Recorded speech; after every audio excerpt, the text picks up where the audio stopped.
We all learn how to use metric measurements.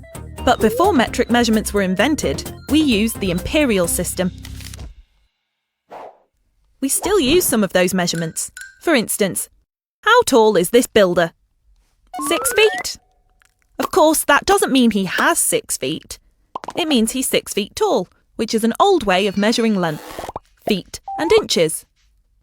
We can also measure him using centimetres.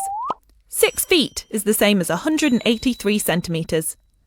Now, let's see how much he weighs in pounds, the imperial measure for weight. A pound is just under half a kilo, so this builder weighs 185 pounds.